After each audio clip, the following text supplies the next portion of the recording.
Hello' নমস্কাৰ, কি খবৰ আপোনালোকৰ? মই দিয়া আপোনালোক সকলোকে আমাৰ দীপ দিয়া চেনেললৈ স্বাগতম জনাইছোঁ। আশা কৰোঁ সকলোৱে ভালে কুশলে আছে।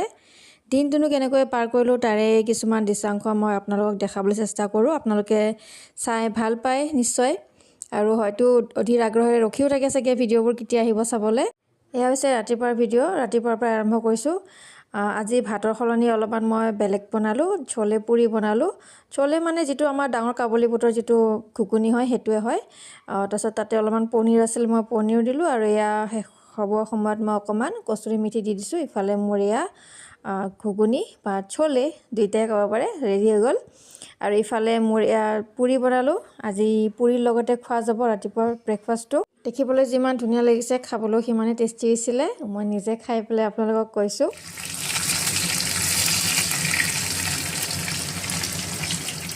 এতিয়া আহিলোঁ দুপৰীয়া সাজলৈ। দুপৰীয়া বনালোঁ আলু আৰু গাজৰ এনেকৈ সৰু সৰুকৈ ভাজিলোঁ, আৰু ইফালে ভাঙোন মাছ কেইজনীমান আছিলে, মাছকেইজনী ভাজি লৈ পেলাই মাছটো মই টেঙাই দি বনালোঁ। আমাৰ ঘৰতে লাগি থকা ইফালে পালোঁ মই মেচকা টেঙা পাত আনি পেলাই সেয়া দি পেলাই বনালোঁ। দুপৰীয়া যিহেতু অলপ গৰমো পৰিছে, আৰু আঞ্জাখন খাবলৈও একদম পুৰা ধুনীয়াকৈ সোৱাদ হৈছে। এয়া হৈ গ'ল মোৰ ভাত পানী বনোৱা। এইফালে ভাত বনালোঁ, ভাজিখনটো বনাইছিলোঁৱেই। তাৰপিছত সৰু বাচ্চাকেইটা আছে কাৰণে কি খাব কি বা নাখায়, সেইকাৰণে সিহঁতৰ কাৰণেতো অলপমান দালি বনাবই লাগে।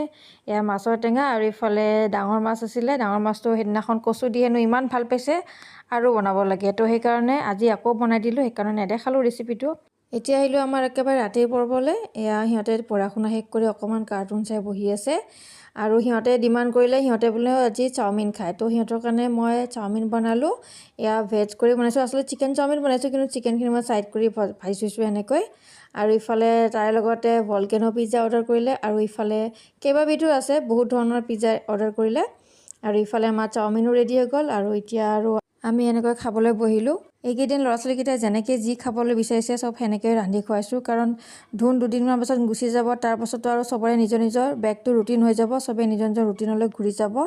সেইকাৰণে যেনেকৈ যেতিয়া সিহঁতে হাঁহি ফূৰ্তি কৰি থাকক, এইকেইদিন লগ হৈছে, সেইকাৰণে সিহঁতৰ যি মন যায় যেনেকৈ মন যায় সেনেকৈয়ে থাকে গধূলি সময়ত। এয়া খোৱাখিনি খালে, যিহেতু এই ৰাতিৰ খোৱাখিনি হজম হ'বলৈ অলপমান সিহঁতক নাচিবলৈ দিলোঁ, আৰু সিহঁতৰ ডেন্স চাইছে। আমাৰো আজি ভিডিঅ'টো ইয়াতে সমাপ্ত কৰিলোঁ।